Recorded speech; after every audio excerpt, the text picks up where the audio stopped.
Lumpy नाम की बीमारी से पशुधन की क्षति हुई है। विभिन्न राज्य सरकारों के साथ मिलकर केंद्र सरकार इसे कंट्रोल करने की पुरजोश कोशिश कर रही है। भारत में हम पशुओं के यूनिवर्सल वैक्सीनेशन पर भी बल दे रहे हैं।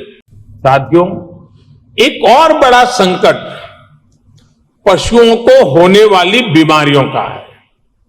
पशु जब बीमार होता है तो एक किसान के जीवन को प्रभावित करता है, उसकी आय को प्रभावित करता है। ये पशुओं की क्षमता, उसके दूध और इससे जुड़े दूसरे उत्पादों की क्वालिटी पर भी असर डालता है। इसलिए भारत में हम पशुओं के यूनिवर्सल वैक्सीनेशन पर भी बल दे रहे हैं।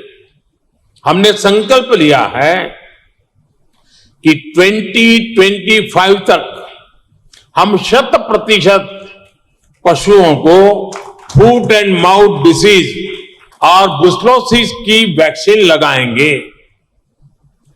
हम इस दशक के अंत तक इन बीमारियों से पूरी तरह से मुक्ति का लक्ष्य लेकर चल रहे हैं। साथियों, आज आपके बीच चर्चा करते हुए मैं डेयरी सेक्टर के सामने आई सबसे ताजा चुनौती का भी जिक्र करूंगा। पिछले कुछ समय में भारत के अनेक राज्यों में लंपी नाम की बीमारी से पशुधन की क्षति हुई है। विभिन्न राज्य सरकारों के साथ मिलकर केंद्र सरकार इसे कंट्रोल करने की पुरजोश कोशिश कर रही है। हमारे वैज्ञानिकों ने लंपी स्किन डिसीज की स्वदेशी वैक्सीन भी तैयार कर ली है। वैक्सीनेशन के अलावा जांच में तेजी लाकर पशुओं की आवाजाही पर नियंत्रण रखकर उस बीमारी को काबू करने की कोशिश की जा रही है। साथियों, एक और बड़ा संकट पशुओं को होने वाली बीमारियों का है। पशु जब बीमार होता है तो एक किसान के जीवन को प्रभावित करता है, उसकी आय को प्रभावित करता है। ये पशुओं की क्षमता, उसके दूध और इससे जुड़े दूसरे उत्पादों की क्वालिटी पर भी असर डालता है।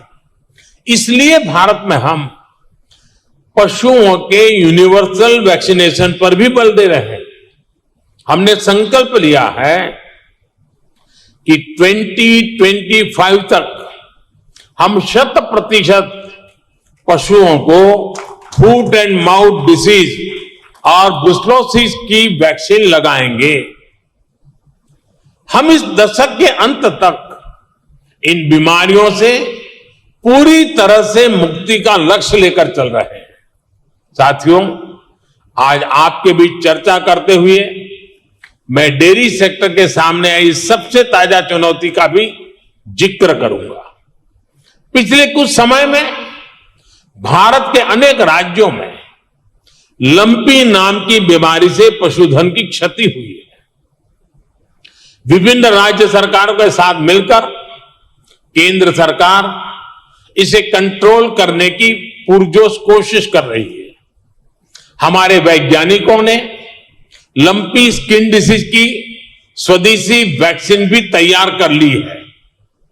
वैक्सीनेशन के अलावा जांच में तेजी लाकर पशुओं की आवाजाही पर नियंत्रण रखकर उस बीमारी को काबू करने की कोशिश की जा रही है।